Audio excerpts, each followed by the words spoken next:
estaba totalmente dividido, ya en dos facciones. Eh, los que se alineaban con Estados Unidos y los que se alineaban con la Unión Soviética. Es así de simple. Va a surgir un grupo, algunas décadas posterior, de los denominados no alineados, ¿ya? Pero ese grupo jamás tuvo fuerza y era integrado por países eh, poco importantes, ¿ah? Por decirlo así, pero la mayor parte del planeta está dividida en un bando o en el otro, ¿ya? Bien, concluida entonces la Segunda Guerra Mundial, aparecen dos, ya no, ni siquiera son potencias, ahora son superpotencias, ¿ah? Que no tienen un enemigo en común, ¿ah? Los Estados Unidos y la Unión de Repúblicas Socialistas Soviéticas. Y se entabla una larga pugna entre los dos bloques. El mundo pasó de una guerra mundial a un enfrentamiento declarado pero no directo, la denominada Guerra Fría, en un periodo apreciable, ¿eh? Fue entre 1947 y 1991, fue un periodo bastante largo. Ustedes, como son muy jóvenes, no ubican, es imposible que ubiquen una serial que había en los años 60, que acá en Chile en los 70 fue bien popular, se llamaba el Super Agente 86. Era una serie cómica, pero que develaba eh, esta Guerra Fría. ¿Por qué lo estoy mencionando? Porque creo que, o sea, de las millones de producciones que hubo en cine, esta serial es quizás la más recordada. Actualmente la están dando de nuevo en un canal de Valparaíso que se llama el TV+, creo, algo así, Señal 5, el TV+. Ahí en las tardes, como, no sé qué era, como las 4 por ahí, la están dando de nuevo, ya lleva como 60 años al aire, el Super Agente 86. Y devela esto, ¿ya? Esta guerra de espionaje, fue espionaje pero brutal, se espiaron pero mutuamente ambas superpotencias mucho, ¿ya? Características de la Guerra Fría, razones ideológicas mantienen una tensión permanente entre norteamericanos y soviéticos. Si ustedes pueden darse cuenta, se están haciendo un gallito, los dos líderes, pero con la otra mano la tienen puesta arriba un botón, ¿ah? Y debajo de ellos hay sendas bombas atómicas, ¿ya? Porque recordemos que las primeras dos bombas atómicas, las únicas dos en la historia que se han lanzado sobre la población civil fueron las de Hiroshima y Nagasaki, las únicas dos, en el año 1945. Después de eso nunca más se hizo, pero la amenaza está permanente, la amenaza es constante. Y esta Guerra Fría se va a caracterizar justamente por eso, ¿ah? Por la constante agresión verbal, ¿no es cierto?, de una superpotencia hacia la otra, de destruir completamente al otro bando con bombas atómicas. Y de hecho, lo que empezaron a hacer las dos superpotencias fue empezar a construir, pero enormes arsenales de bombas atómicas, eran muchas, o sea, en un subminuto habían tantas que entre las dos superpotencias podían destruir el mundo 10 veces, o sea, podían bombardear todas las ciudades del mundo, todas, absolutamente todas, con el arsenal que estaba guardado. Eso obviamente que provocó pánico entre la gente. Veamos entonces uno de estos bandos, que es el de la URSS. El modelo comunista propone la supresión de la propiedad privada, temas que ya vimos, ¿no es cierto?, muchas clases atrás cuando lo revisamos, la supresión del mercado y de las clases sociales. La economía es centralmente planificada, con un partido único y sin libertad de opinión. Solamente opina el partido de gobierno y todo se planifica económicamente mediante un plan quinquenal, ¿ya? De eso ya en más de una clase lo habíamos expresado. Esta foto es impresionante, es el Politburó, ¿ya? El organismo central, ¿no es cierto?, que administraba a la Unión Soviética. Ahí está una estatua enorme de Stalin, perdón, es de Lenin en realidad, es de Lenin, la estatua que está ahí, con la bandera de la URSS de fondo, ¿ya? Por el otro lado, el modelo capitalista propone la libertad de comercio, economía de mercado, propiedad privada, mínima intervención del Estado en economía, democracia y libertad. Esto último tendía a ser muy contrastante con la URSS, ¿no? Porque en los Estados Unidos eh, todo era elegible, cualquier persona de forma libre podía postularse a un cargo, al que fuera, y también cualquier persona podía expresar la opinión que quisiera de cualquier persona del público, incluso el presidente de la República, ¿ya? No así acontecía en la URSS. La URSS, las limitantes eran muy fuertes en esos aspectos. Y esto crea este fuerte contraste entre una superpotencia y la otra, ¿ya? Ambas superpotencias influenciaban a muchos países con ayudas económicas, espionaje, propaganda. ¿Ya? Como consecuencia, el mundo se fragmentó en dos bloques. Aquí vemos esta imagen de 1959, ahí tenemos Estados Unidos y sus aliados, ahí está Estados Unidos, su eterno aliado Canadá, otro eterno aliado es Inglaterra, Gran Bretaña, ¿no? Y una buena cantidad de países europeos, Portugal, España, Francia, Italia, Alemania, pero la Alemania occidental, la otra no, y Bélgica, Holanda, Suecia, qué sé yo. Por acá tenemos a Turquía, Pakistán, pero ustedes Irak, perdón, es Irán, me equivoqué. Irán, Pakistán, y por acá en Oceanía, Australia, Nueva Zelanda, Japón, Corea del Sur. ¿Ya? Todos estos países es el bloque norteamericano con unos aliados extra que son los de influencia de Estados Unidos, ¿ya? Que es toda América Latina, ¿ya? Pero más fuertemente Panamá y Cuba. ¿Ya? Panamá y Cuba eran los que están muy firmemente con los Estados Unidos, hasta este año por si acaso. ¿Ya? Eh, del otro lado tenemos la URSS, que es todo esto que estoy demarcando acá, todo eso es la URSS, y sus aliados son Mongolia, China, que lo tengo demarcado ahí, y lo que se denomina el bloque de Europa Oriental, ¿ya? Polonia, Alemania Oriental, Checoslovaquia, eso debe ser no, sí, Yugoslavia, Rumania, Bulgaria, ¿ya? Y por otro lado están los que son de influencia soviética, que acá está Egipto, está Jordania, aparece ahí, y Irak, ¿ya? Que son de influencia soviética. Y finalmente, África, que está con un color verde pálido acá, está todavía, para este año, todavía está eh, en los primeros años de la Guerra Fría, está todavía en el ámbito de las colonias. ¿Mm? Todavía, o sea, 1950 y África seguía en la onda colonial, seguía todavía, ¿ya? Conectada a Inglaterra, conectada a Francia, qué sé yo. ¿Mm? Pero van a ser los últimos días, van a empezar las independencias africanas con, mira, que terminan un desastre, digamos, hasta el día de hoy. África nunca se afirmó, nunca, nunca. Ha estado eternamente pobre desde esa época. La Guerra Fría no produjo ningún enfrentamiento directo entre Estados Unidos y la Unión de Repúblicas Socialistas Soviéticas. Sin embargo, hubo una enorme producción de armamento, creando gran temor entre el ciudadano común por una guerra nuclear. Esta fue mi juventud, así que esto lo llevo en la sangre. Había mucho miedo de que esto sucediese. Por eso es que había muchas películas en esa época, como por ejemplo esta, El Día Después. El Día Después, en 1983, causó un impacto tremendo a nivel mundial. Digamos. Todo el mundo fue a la película al cine y yo creo que eran filas para ver la película y en todo el planeta, y impactó mucho. ¿Ya? Porque era el supuesto de qué pasaría en una guerra nuclear. ¿Ya? Estas son escenas de la película, cuando caen las bombas atómicas y cómo quedan los personajes y todo eso. La gente lloraba en los cines, yo me acuerdo, lloraba de miedo, digamos, porque todos creían que en cualquier momento esto sucedía. De hecho, Santiago de Chile estaba apuntado, ¿ya? Eh, también Concepción y creo que Antofagasta, no me acuerdo, eran tres ciudades que estaban apuntadas con misiles, ¿ya? Entonces, de hecho, yo me acuerdo que era chico y leía el diario y salía, la raíz Tercilla, me acuerdo, salía cómo se destruyen los barrios de Santiago cuando caiga la bomba atómica. Decía, de Estación Central a Providencia no va a quedar nada, San Miguel y Independencia van a estar medio quemados, después San Bernardo le va a caer la radiación, igual que Puente Alto. Yo estaba aterrado con toda esta historia, ya no dormía, o sea, yo en cualquier momento me imaginaba que caía, porque la verdad es que a nivel planetario la tensión era tremenda. Del 47 al 91 fueron varias décadas de mucho nerviosismo en torno a la posibilidad de una guerra nuclear. Esto no es para notarlo, pero para tener una referencia nomás. En todo este periodo, del 47 al 91, presidentes norteamericanos, Truman, del 45 al 53, Truman de hecho fue el que lanzó las primeras dos bombas atómicas, ¿ya? Sobre Hiroshima y Nagasaki en Japón.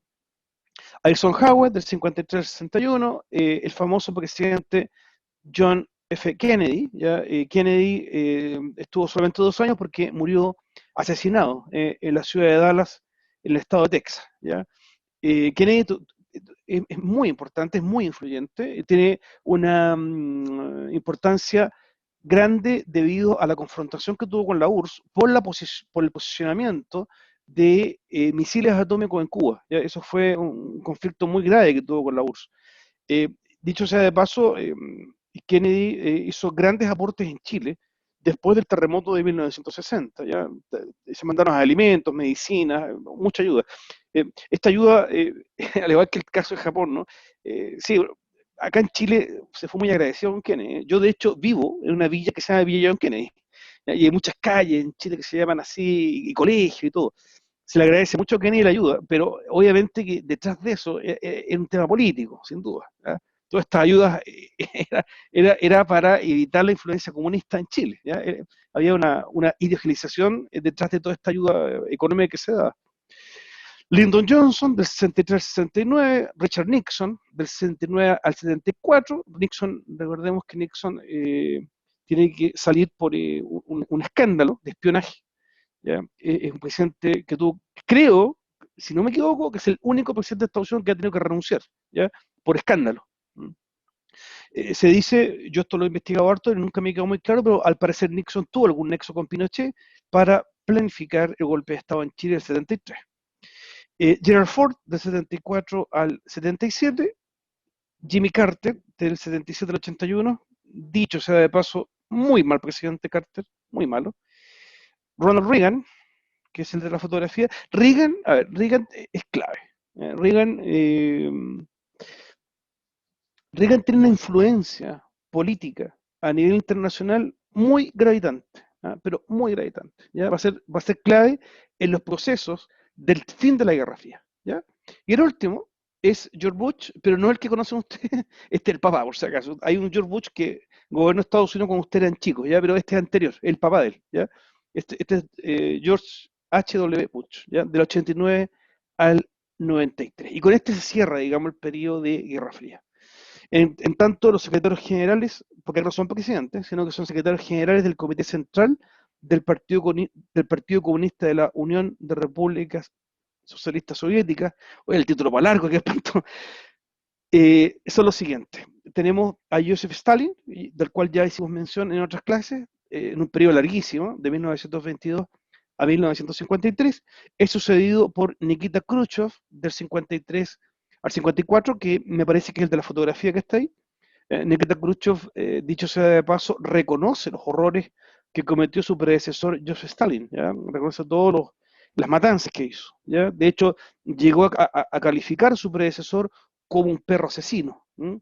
Eh, es sucedido a su vez años después por Leonid Brezhnev, el del 64 al 82, un periodo muy largo, de 22 años. Yo era chico cuando estaba este señor.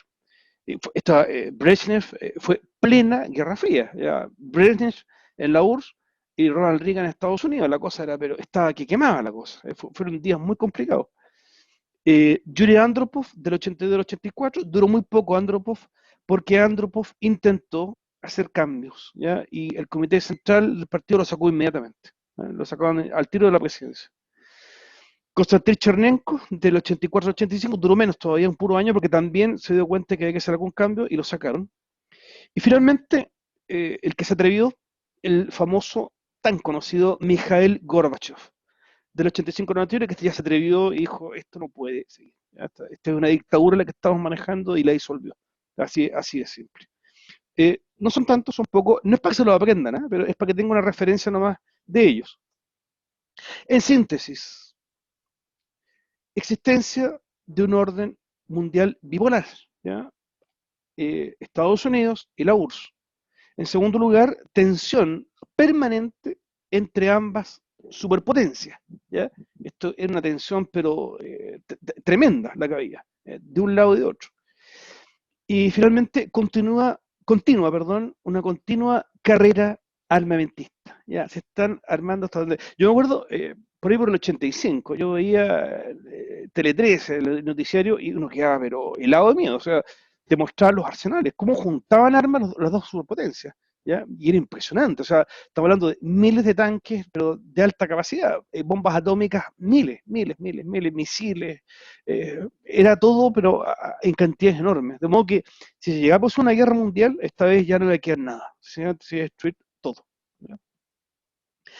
Nacen dos bloques de poder. ¿No? Tenemos el año 1947, comienza ese año la tensión entre Estados Unidos y la URSS. Los norteamericanos comienzan a defender a los países que son agredidos por Rusia para imponer el comunismo, dando ayuda militar y económica a Grecia. ¿Ya?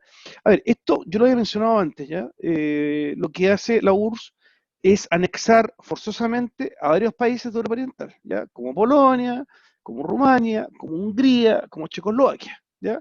Moldavia, Albania y Yugoslavia, ¿ya? Los anexa forzosamente. Occidente, mira, no hace nada, porque el argumento de la URSS era que estos países estaban amenazados nuevamente por el nazismo, ¿ya? Entonces, por eso es que había una vista gorda con esto, ¿ya? Pero el 47, Estados Unidos ya golpeó la mesa y mandó militares, mandó ejército e impidió la invasión de Grecia, ¿ya? Impidió la invasión de Grecia. Y esto, aunque no hubo un tiro de un lado u otro, no hubo guerra, ¿ya?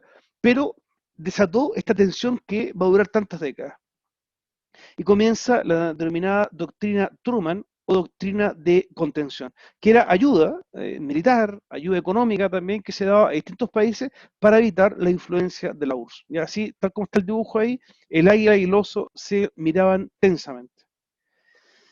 El plan Marshall. Estados Unidos comienza a prestar con bajo interés a países de Europa Occidental para mejorar los estándares de vida y alejar el peligro del comunismo, ¿ya? En paralelo, se avanzó hacia la consolidación de un orden financiero internacional que asegurara las prácticas librecambistas. O sea, era también pasando y pasando.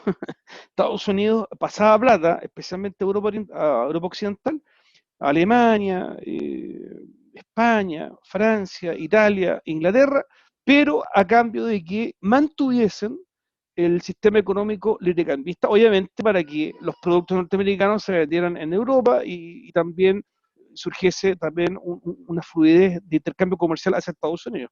No era Profe, pasar plata así nomás. Dígame, por favor, sí. disculpe, ¿qué pasó con el entonces, qué pasó con Hong Kong? Porque ellos se rigen bajo dos políticas.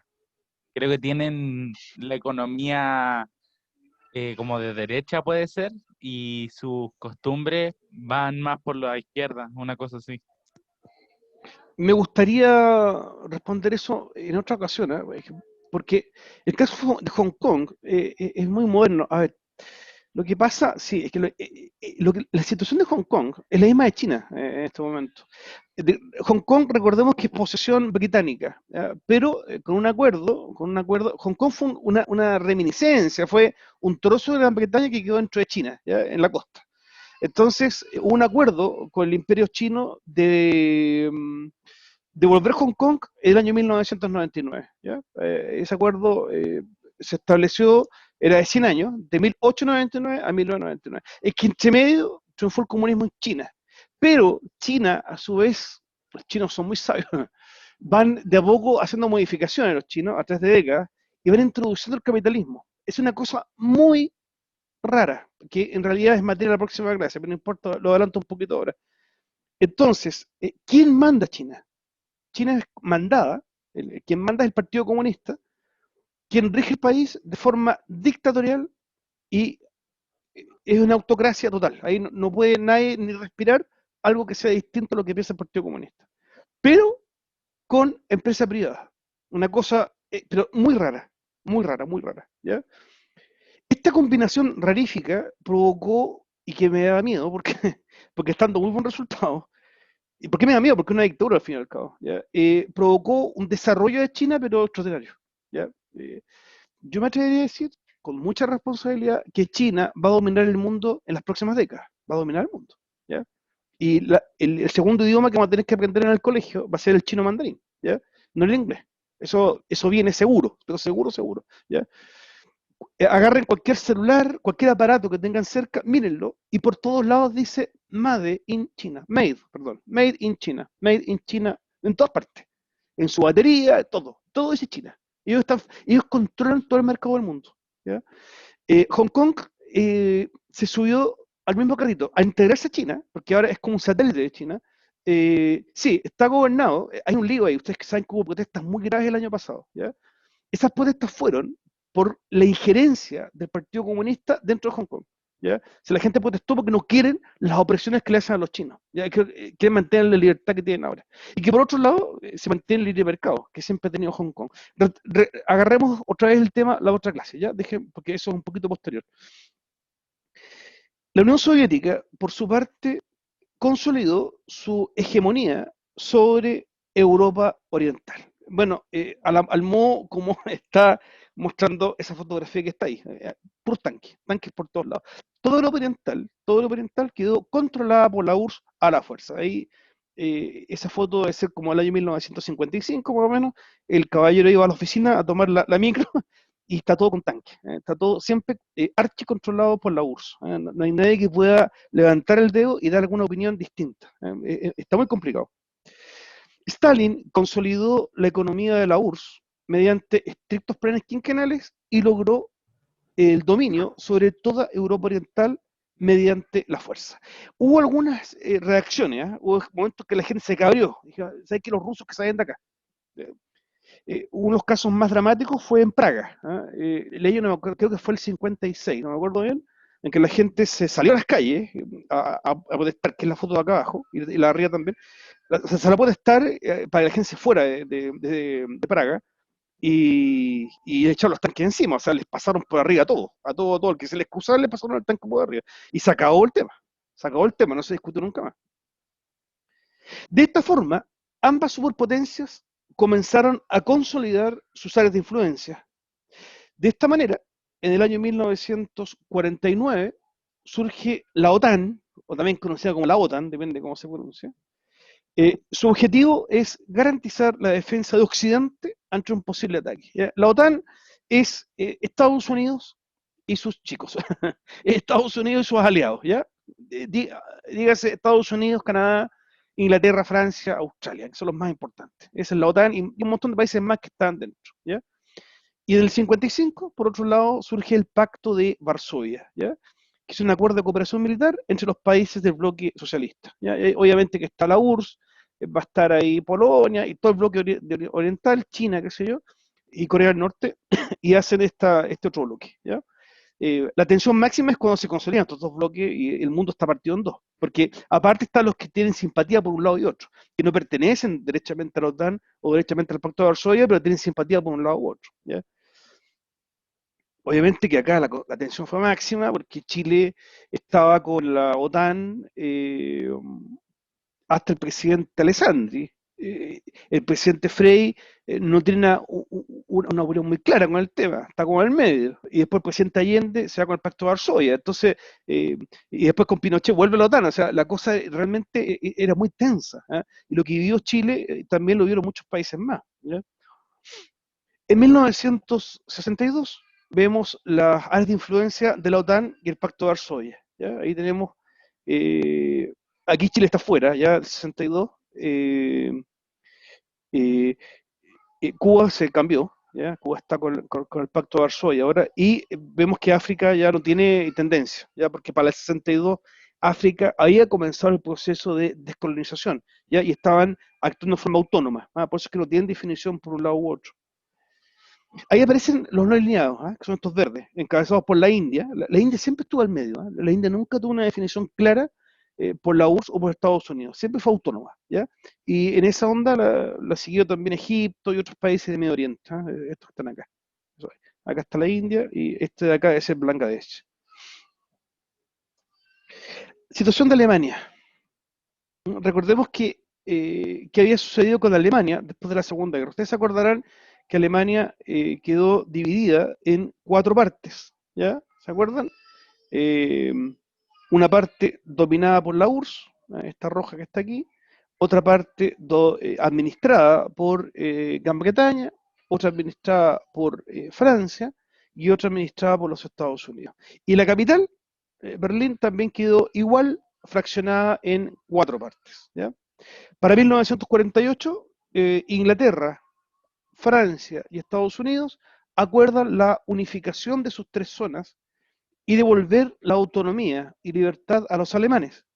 Así surge la República Federal Alemana, ¿ya? Que es esto que está acá, ¿ya? Eran como 12 estados, 15 estados, algo así, en una república federal y que se unifica bajo los ideales de la libertad y la democracia, ¿ya? Pero en cambio, el otro lado no se le permitió la unificación y siguió fiel a la URSS, o más bien la obligaron a seguir fiel a la URSS. La zona dominada por la URSS no corrió la misma suerte. Así surge la República Democrática Alemana, que democrática no tenía nada porque nadie podía votar para elegir a sus representantes. Afiliada a la URSS, luego al Pacto de Varsovia, sin libertades personales o grupales y sin democracia. ¿Ya? Este fue el famoso beso entre Brezhnev y Honecker. Honecker fue el eterno líder de la República Democrática Alemana. Estuvo siempre de líder, y obviamente que dirigido por los soviéticos. Y Brezhnev era el secretario general del Partido Comunista en la URSS. ¿Ya? Lo del beso no es que fueran homosexuales, sino que es una costumbre de esas razas. Los rusos son muy dados a esto, al beso entre varones.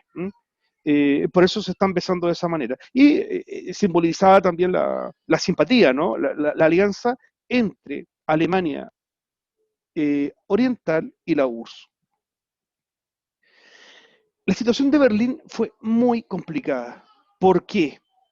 Porque Berlín quedó como un enclave, ¿ya? Dentro de la República Democrática Alemana, quedó como un enclave, ¿ya? Entonces, la parte occidental, que administraba Estados Unidos, Gran Bretaña y Francia, se unificó al igual que el resto de Alemania, que la República Federal Alemana, ¿ya? Y quedó integrada a la República Federal Alemana, pero el Berlín Este siguió administrado por la URSS. A ver, ¿qué empezó a pasar acá? Lo que pasa es que la gente que vivía en Berlín Oeste no le gustaba el sistema, ¿ya? Y sencillamente lo que hacían era hacer sus maletitas y cambiarse hacia Berlín Este, ¿ya? Perdón, del este al oeste, me equivoqué. ¿Ya? Se pasaban, cruzaban la calle, o tomaban una micro, cruzaban una calle y estaban del otro lado, ¿ya? Entonces, como a Berlín Este no le gustó este tema, la República Democrática Alemana debió recurrir a la construcción de un ancho muro para que los ciudadanos de Berlín Oriental no huyesen hacia la libertad de la Alemania libre, ¿ya? Esto fue el 61 y le pusieron una alambrada de púas, ¿ya? Al principio, ¿ya? Esto fue muy violento, ¿eh? Porque no avisaron, ¿ah? No dijeron, oiga, la cosa está así, el que pasa le llega un tiro, no avisaron nada. Sencillamente tiraron la alambrada de púas y fue muy complicado porque, ponte tú, voy a poner un ejemplo, estoy inventando, ¿eh? Fue, por ejemplo, un día jueves a las 2 de la tarde. Entonces, gente que había ido a trabajar a la oficina no podía devolverse, porque la calle estaba cortada y la esposa con los hijos le quedaron del otro lado y nunca más, no va a poder pasar y no puede pasar nada. Y dejaron un grupo de gente atrapada dentro de Berlín Este. Después de la embajada de púas pasaron al muro. Lo empezaron a construir de poco. ¿Ya? Al principio la gente podía tocar de un lado. Habían reclamos, había gente que trataba de conversar con los militares para que los dejaran ir a buscar al papá, a la mamá o un hijo que se les quedó del otro lado, pero la verdad es que las negativas eran totales. No dejaban. La gente tenía que conversar, incluso a través, tal como muestran acá, eh, parados arriba del muro.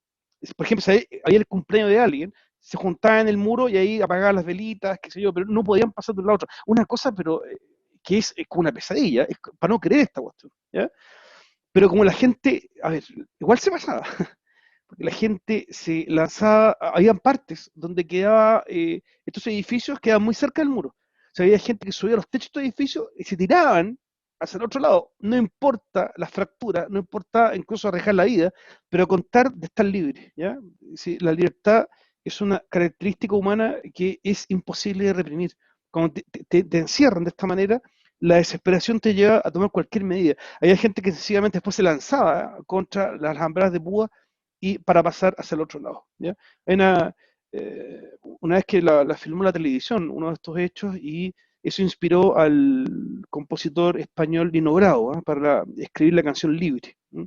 Que después fue utilizada por el régimen militar. Acá en Chile, como era de color político distinto al comunismo, entonces se le usó como estandarte político, ¿eh? Eso también causó la indignación de Lino Bravo, que él no estaba con el gobierno de Pinochet y que lo usó bastante durante su gobierno.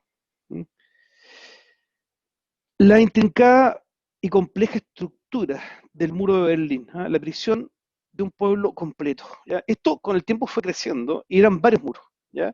Incluso había una calle interior que estaba con iluminación, ¿ya? En varios muros electrificados, con torres. oye, si esto es la estupidez más grande, si el muro era para que la gente no se saliera, o sea, no es para que no entrara, es para que la gente no se escapara del paraíso que habían construido. Entonces, es la cosa más boba que ha experimentado la humanidad. E incluso había algunos tramos, había un ferrocarril de trocha angosta con perros adentro. O sea, si sabía que alguien se estaba cruzando, lanzaban el tren, abrían las puertas de los perros. Ya, esto ya y también los que estaban en las torres, le disparaban a la gente y trataba de salir. ¿Ya? Eso pasó mucho. Una vez me acuerdo, hubo una oportunidad, un circo itinerante que, claro, se estableció cerca del muro y un payaso trató de tirarse por un río y lo ametrallaron, ¿ya? Por tratar de salir también. La gente intentaba huir a cualquier costo. Al principio, tal como muestran estas fotos, se tiraban por las ventanas, ¿ah? Y cruzaban hay en zonas en que se podía, al igual que el metro, tenía estaciones que pasaban por la parte de Berlín Libre. Entonces, la gente se bajaba del metro y por ahí arrancaba. Así que las estaciones las empezaron a cerrar también y taparon todo. Después uno pasaba en metro y veía esas estaciones no se podía parar y estaban todas tapadas con ladrillos, esas estaciones del metro. Porque la gente aprovechaba de escapar por ahí. Y el que trataba de escapar lo agarraban y lo volvían a echar adentro. ¿No? Incluso hubo un caso de un militar que estaba custodiando y yo no tengo el video es muy bueno, en YouTube debe estar. Y el militar de repente soltó el fusil, tal como está la foto ahí, y salió corriendo hacia Berlín oeste, ¿ya? Buscando la libertad. Surge también, ligado a esto, la denominada cortina de hierro. Este es un término que acuñó el primer ministro de Inglaterra, Winston Churchill. ¿Ya? Todo lo oriental quedó tras una frontera infranqueable. ¿Ya? Es decir, acá está la URSS, aquí están los países satélites de la URSS, ¿no es cierto?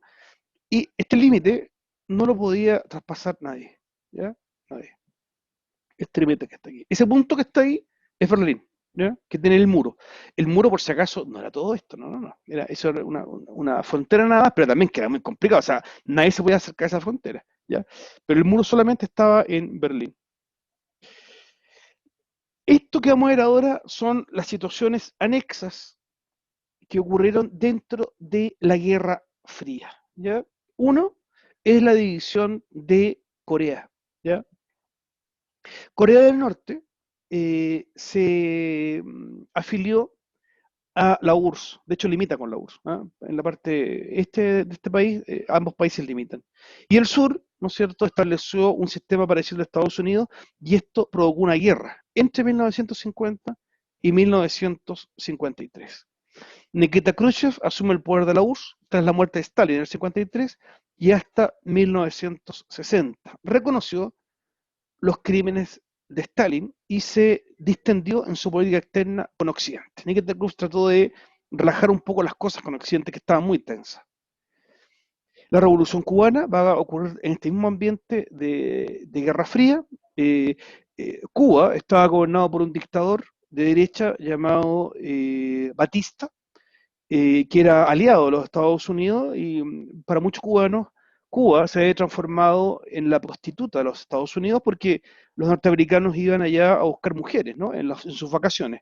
Entonces había muchos que alzaron la voz de que esto ya no podía ser, qué sé yo, y Fidel Castro hace una revolución para sacar a Batista, revolución que, dicho sea de paso, fue apoyada por el mismo gobierno de Estados Unidos.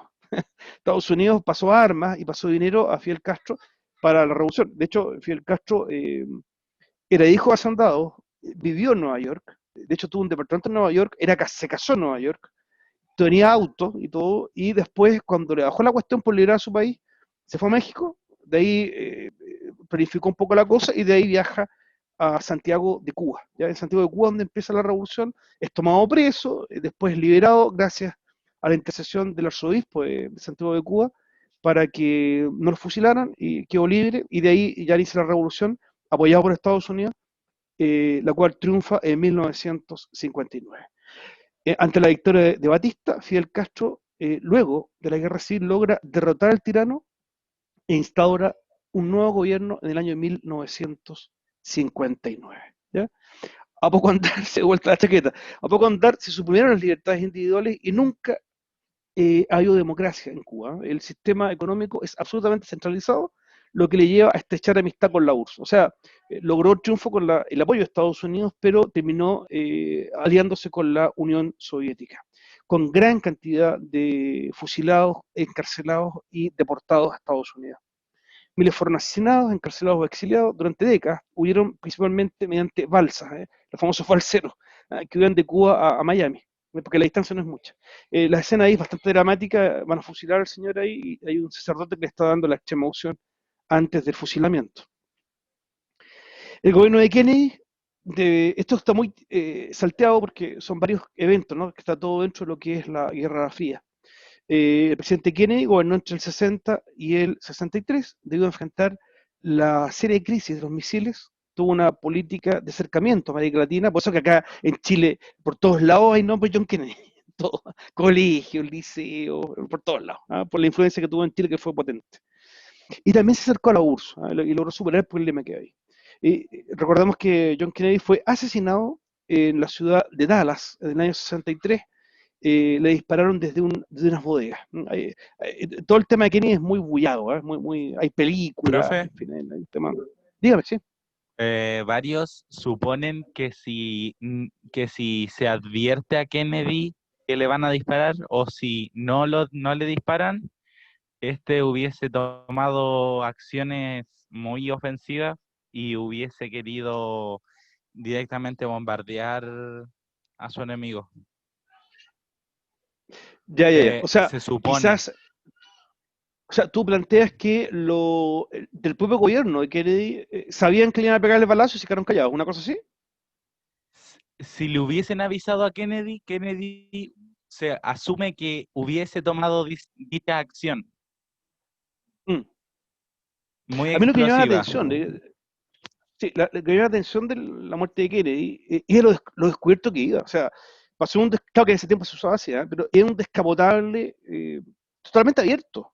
Totalmente abierto. O sea, estaba diciendo dispárenme en medio de una situación muy crítica que había. Porque recordemos que la Revolución Cubana de 1959, en la Unión Soviética las cosas no están de lo mejor, en fin, la tensión es por todos lados, o sea, era como exponerse. Entonces, sí, la verdad, sí, mira, se ha discutido mucho el tema de Kennedy. Realmente, de hecho, no sé si tú sabes, el que le disparó a Kennedy, lo apresaron, se lo llevaron preso, y a los pocos días apareció un sujeto que le pegó un balazo y lo mató.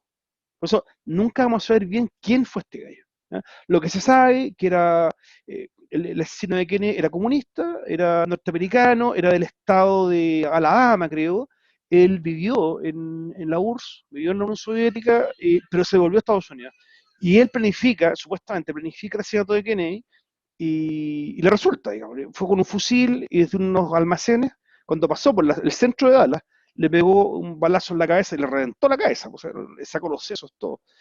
Pero como te digo, lo que extraño es que aparece otro sujeto que lo asesina a este tipo y el tema que hay muchas dudas, y lo que tú me comentas es muy interesante. Hay muchas dudas realmente qué pasó con este hombre, qué hay detrás de todo esto. Pero sin duda que tiene que ser algo muy oscuro, porque no hay todavía muchos cabos sueltos hasta el día de hoy en toda la muerte de John Kennedy. La guerra de Vietnam. La guerra de Vietnam comienza el 54, termina el 75, es muy larga, pero Estados Unidos entra en la guerra el año 1965, ¿ya? Estuvo 10 años. Enfrentó a Vietnam del Norte con Vietnam del Sur. Estados Unidos intervino a favor del sur con gran cantidad de bajas de uno u otro bando, quienes finalmente se retiraron de la guerra. Es la única guerra que perdió Estados Unidos. Sencillamente la perdieron. Ahora bien, hay varias cosas que acotar acá. Sin duda que el ataque de Vietnam del Norte fue muy injusto al del sur, pero también el actuar de Estados Unidos fue muy desatinado, porque Estados Unidos eh, el primer ataque que hizo fue absolutamente arrogante. ¿Ya? De hecho, maltrataron incluso a los de Vietnam del Sur. Fueron muy arrogantes. Como habían ganado la Segunda Guerra Mundial, ellos creían, y la Guerra de Corea también, porque la Guerra de Corea también intervino en Estados Unidos y la ganó a favor de Corea del Sur. ¿Ya? Si ellos creían que con Vietnam, siendo un país chico, pobre, la cuestión era pan comido, la cosa de entrar ahí, un par de balazos y estaba acá la guerra. Y fue muy lo contrario. O sea, eh, usó muy mala estrategia, Vietnam del Norte estaba muy bien apertrechado y le empezaron a hacer la guerra y Estados Unidos empezó a perder. También influyó que cualquier decisión de estrategia de guerra debía ser consultada al Congreso de Estados Unidos. O sea, cuando los generales tenían la cosa menos clara ya para ganar la guerra, el Congreso intervenía y decía, no, en lugar de ir para allá, ven para acá. Y eso comenzó a retrasar, ¿no es cierto?, el ocaso de la guerra. Otra cosa que influyó mucho fue el despertar de la población. El ciudadano norteamericano ya no quería estar esta guerra, porque había muerto demasiada gente y gastando plata. O sea, Estados Unidos empezó a fabricar balas, armas, qué sé yo, y ya se empezó a gastar Estados Unidos con esta guerra y comenzaron las manifestaciones masivas, ya grandes marchas por las calles de Estados Unidos, de Washington especialmente. Si es que hay muchas películas, pero si es que vieron Forrest Gump, que es más conocida, ahí se ve un gran acto que se hace en torno a esta pileta gigante que está en Washington, en contra de la guerra de Vietnam. Y finalmente ya el gobierno de Estados Unidos tuvo que decir basta, ¿no? Y se rindieron, tuvieron que retirarse. Dejando la cosa mucho peor, porque al retirarse a Estados Unidos, Vietnam del Norte atacó el sur y lo masacró. Les recomiendo mucho la película Los Gritos del Silencio. Es horrorosa. ¿Ya? Los Gritos del Silencio demuestra la masacre que hicieron los vietnamitas del norte contra los del sur. ¿Ya? El contraataque. Aquí hay algunas escenas de la guerra, se usó mucho helicóptero, y la foto de acá fue la que conmovió la conciencia del ciudadano norteamericano. Esta foto que está aquí. Porque hagan bombardeado, estos niños están horrorizados, ¿no? Y esta chiquita de 10 años está totalmente desnuda y quemada. Por eso va con los bracitos abiertos. La espalda la tenía totalmente quemada porque los norteamericanos lanzaban bombas de hidrógeno que eran de calor, ¿ya? Daba una llamarada gigante, ¿ya? Y esta niña quedó entera quemada. Por eso es que era corriendo así. Esta fotografía salió en los diarios norteamericanos e hizo que el pueblo masivamente dijera, basta, por favor, salgamos de esta guerra porque esto es una masacre. Estados Unidos se retira, pero fue peor. Porque una vez que Estados Unidos se retira, Vietnam del Norte ataca y masacra al sur, ¿ya? Una vez que se retiró Estados Unidos de la guerra, Vietnam del Sur, eh, eh, perdón, del norte, está mal escrito ahí, Vietnam del Norte contraatacó y causó una enorme devastación contra el sur, ¿ya? Una enorme devastación. Esta escena es, pero sobrecogedora, digamos, son apilados los cadáveres, cerca de un río, ¿ya? Son miles de cadáveres, ¿ya? Una vez que Vietnam del Norte controló el sur, atacó a los países vecinos, ¿ya? Y se tiró contra Camboya, la famosa guerra de Camboya, que también fueron tantos los asesinados que tuvieron que hacer cerros con muertos, ¿ya? Era una cuestión tremenda. Y también atacó a Laos, ¿eh? Posteriormente Vietnam invadió Laos y Camboya desatando un verdadero genocidio. Fue una matanza total, ¿eh? Destruyeron todas las ciudades y bombardearon y asesinaron a muchísima gente. Así que el desenlace de la guerra de Vietnam fue realmente caótico. Y esto se Profe, habla poco, porque los gringos siempre... Sí, por favor. ahora pasa lo mismo con las guerrillas que tiene Estados Unidos con los países a los que les saca petróleo. Claro. Bueno, el caso más patético fue el de Irak. O sea, Irak, Sí, el ataque norteamericano, porque son varios ataques, ¿no? O sea, está la famosa guerra de 1990, que fue la primera guerra de Irak, el 2000 está la segunda guerra de Irak, pero hay una tercera guerra de Irak, que fue el año 2001, 2002, no me acuerdo bien, eh, que fue posterior a la caída de las Torres Gemelas. Estados Unidos argumenta que Irak está desarrollando armas de destrucción masiva. Y para devolver la democracia a Irak, lo va a atacar. ¿Ya? Esto fue negado por las Naciones Unidas. Naciones Unidas dijo que no. Dentro del Comité de Seguridad de Naciones Unidas estaba Chile. ¿Ya? Chile le tocó un cargo rotativo, le tocó a Chile. Y la canciller chilena era la señora Soledad Alvear. ¿Ya? Y ella tiró el voto en contra. Y con ese voto, Estados Unidos no podía atacar Irak. Yo Soledad Alvear la conocí en una conferencia y conversé con ella esto un poco. Fue un encuentro bien interesante con ella. Era una mujer muy inteligente. ¿eh? Soledad Alvear era una mujer, pero increíble. ¿Ya? Y conversamos un buen rato del tema. Y de hecho, se hizo una película después en que una actriz bien conocida hizo el papel de Soledad Alvear. Eh, Finalmente, Estados Unidos, sin tener la venia de Naciones Unidas, atacó Irak, causando una...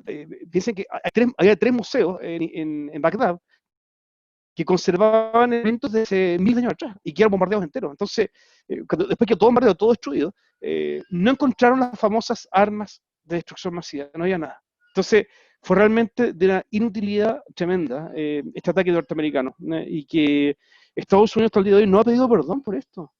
Estados Unidos no ha hecho un mea culpa, de decir, oye, nos equivocamos, no hemos sido capaces de eso, ¿ya? Con el reguero de muertos y destrucción económica, ¿no?, que le dejaron a Irak, tremendo.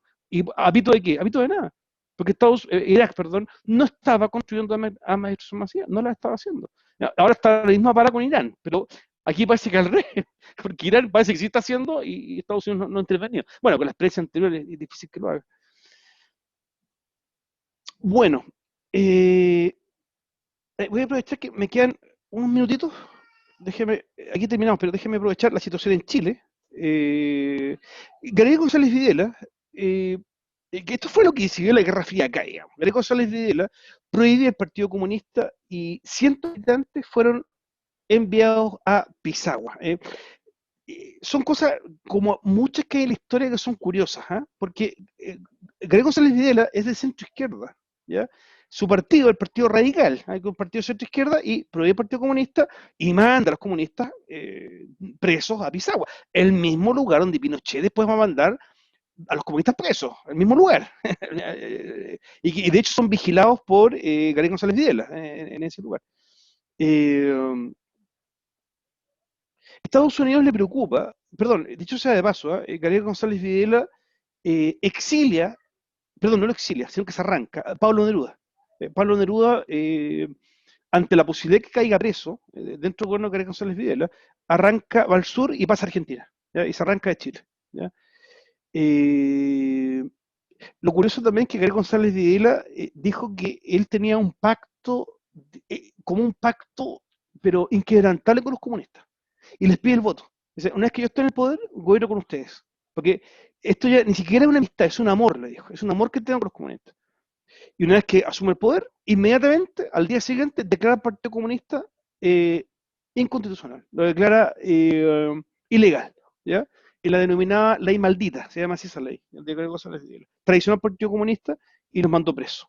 A Estados Unidos le preocupaba la influencia de Cuba sobre América Latina y Chile, especialmente bajo los gobiernos de Jorge Alessandri y Eduardo Frei Montalva, en lo que se denominó la Alianza para el Progreso. Hay un símbolo ahí con la bandera de Chile y un mazo, destruyendo a la estrella comunista, la posición anticomunista que estaba financiada de Estados Unidos, apoyada de Estados Unidos y recibida acá en Chile por Jorge Alessandri primero y después por Eduardo Frei Montalva.